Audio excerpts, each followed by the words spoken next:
Assalamualaikum warahmatullahi wabarakatuh. Perkenalkan, nama saya Kinantika Putri. Saya dari KJ 009 ingin mempresentasikan hasil makalah saya yang berjudul Keterampilan Menyimak.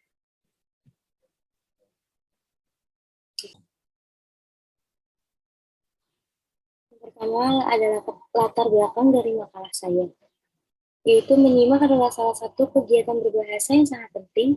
Kegiatan menyimak saling berhubungan dengan satu sama lain. Menyimak merupakan kegiatan persepsi, mengolah, serta menginterpretasi suatu permasalahan dengan melibatkan panca indera seseorang.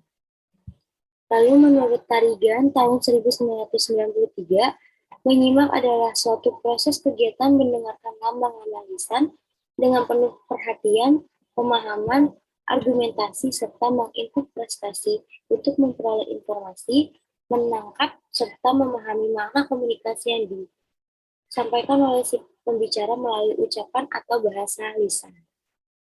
Dapat disimpulkan bahwa menyimak adalah mendengarkan serta memperhatikan baik apa yang dibaca atau diucapkan oleh si pembicara, serta menangkap dan memahami isi dan makna komunikasi yang tersirat di dalamnya. Lalu rumusan masalah dari makalah saya yaitu apa pengertian keterampilan menyimak, apa tujuan keterampilan menyimak, apa unsur yang harus ada pada keterampilan menyimak, dan apa saja sih jenis-jenis menyimak. Tujuan makalah saya yaitu untuk memenuhi tugas mata kuliah yaitu Bahasa Indonesia, dan menjelaskan pengertian menyimak, menjelaskan tujuan menyimak, mengetahui unsur-unsur menyimak, dan mengetahui apa saja jenis-jenis menyimak. Kita masuk ke pembahasan yang pertama, yaitu pengertian menyimak. Menurut para ahli, menyimak adalah mendengar secara khusus dan terpusat pada suatu objek yang disimak. Panduan berbahasa dan sastra Indonesia. Natasha Smita Hanafi, Dr. Hanus. Tahun 1995. Menyimak dapat didefinisikan suatu aktivitas yang mencakup kegiatan mendengarkan dan bunyi bahasa, mengidentifikasi, menilai, dan mereaksi atas makna yang terkandung dalam bahasa simakan. Menurut Jago Tarigan tahun 1991. Lalu ada menyimak adalah suatu proses kegiatan mendengarkan lambang lisan-lisan dengan penuh perhatian, pemahaman, apresiasi, serta interpretasi untuk memperoleh informasi, menangkap isi, serta memahami makna komunikasi yang tidak disampaikan oleh si pembicara melalui ujaran atau bahasa lisannya. Menurut Tarigan tahun 1983. Lalu, menyimak adalah suatu proses yang mencangkup kegiatan mendengarkan bunyi bahasa, mengidentifikasikan, menginterpretasikan, dan mereaksi atas makna yang terkandung di dalamnya. Menurut Sarbati et al. 1992. Jadi, menyimak adalah suatu proses yang mencangkup kegiatan mendengarkan, mengidentifikasi bunyi bahasa, menginterpretasi, menilai, dan mereaksi atas makna yang terkandung di dalamnya. Lalu kita masuk ke tujuan menyimak. Yang pertama itu menyimak memperoleh fakta, menyimak untuk menganalisis fakta, dan untuk mengevaluasi fakta. Di sini kita bisa memperoleh fakta-fakta, lalu kita bisa menganalisisnya, dan lalu kita mengevaluasi fakta tersebut. Lalu yang keempat ini ada untuk mendapatkan inspirasi. Lalu yang kelima untuk mendapatkan hiburan atau menghibur diri. Menyimak itu juga bisa untuk menghibur diri kalau kita lagi stres atau suntuk karena pekerjaan atau karena tugas kuliah yang sangat banyak. Lalu yang keenam itu ada meningkatkan kemampuan berbicara. Unsur-unsur menyimak. Yang pertama itu ada pembicara. Pembicara adalah orang yang menyampaikan pesan berupa informasi yang dibutuhkan penyimak. Lalu menyimak Lalu ada penyimak. Penyimak yang baik ialah penyimak yang memiliki pengetahuan dan pengalaman yang banyak dan luas. Lalu ada bahan simakan. Bahan simakan merupakan unsur terpenting dalam komunikasi lisan, terutama dalam menyimak. Apa sih bahan simakan? Bahan simakan itu adalah semacam kayak materi mungkin ya, materi yang ingin kita sampaikan kepada si penyimak. Lalu ada jenis-jenis menyimak. Yang pertama itu ada menyimak ekstensif atau extensive listening, yaitu sejenis kegiatan menyimak yang berhubungan dengan hal-hal lebih umum atau lebih bebas terhadap suatu bahasa, tidak perlu di bawah bimbingan langsung seorang guru. Lalu ada menyimak intensif atau intensive listening. Menyimak intensif adalah menyimak yang diarahkan pada suatu yang lebih jauh diawasi, dikontrol terhadap suatu hal tertentu.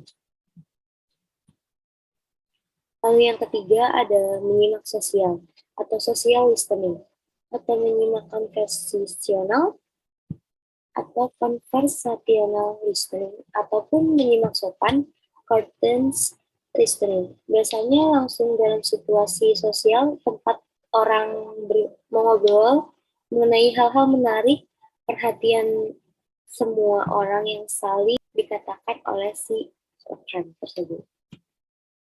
Lalu yang keempat itu ada menyimak kritis atau critical listening. Adalah sejenis kegiatan menyimak yang di dalamnya sudah terlihat kurangnya atau tiadanya keaslian ataupun kehadiran prasangka serta ketidaktelitian yang diamatinya.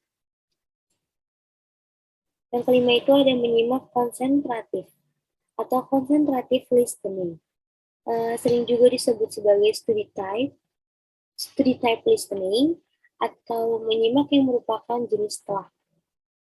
Kegiatan-kegiatan tercangkup dalam menyimak konsentratif antara lain menyimak untuk mengikuti petunjuk-petunjuk serta menyimak urutan-urutan ide dan fakta-fakta penting serta sebab akibat.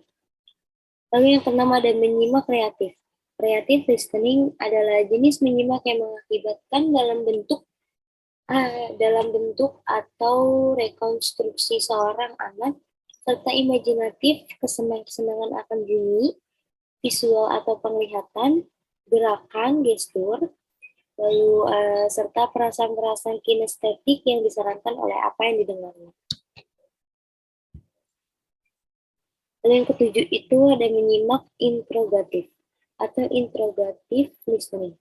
Adalah sejenis menyimak intensif yang menuntut lebih konsentrasi dan seleksi, pemusatan perhatian dan pemilihan serta si penyimak harus mengajukan pertanyaan-pertanyaan. Lalu yang kedelapan itu menyimak penyelidik, exploratory listening. Adalah sejenis menyimak intensif dengan maksud dan yang agak lebih singkat. Yang kesembilan itu ada menyimak pasif atau passive listening.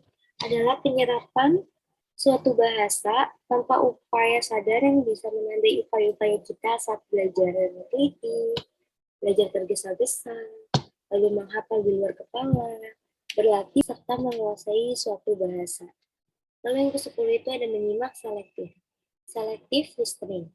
Berhubungan erat dengan menyimak pasif, betapapun efektifnya menyimak pasif, itu tetapi biasanya tidak dianggap sebagai yang memuaskan.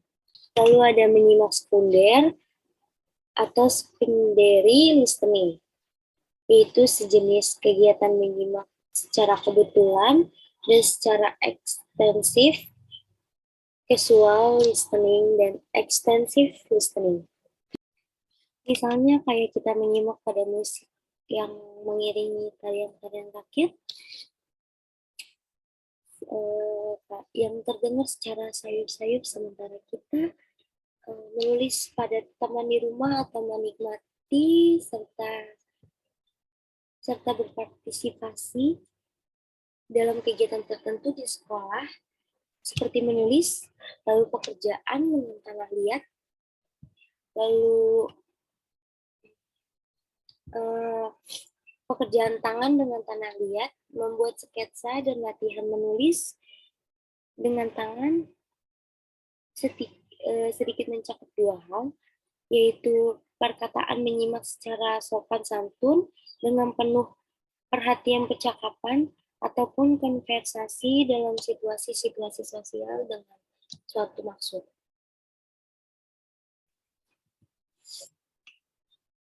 Lalu ada simpulan dan saran.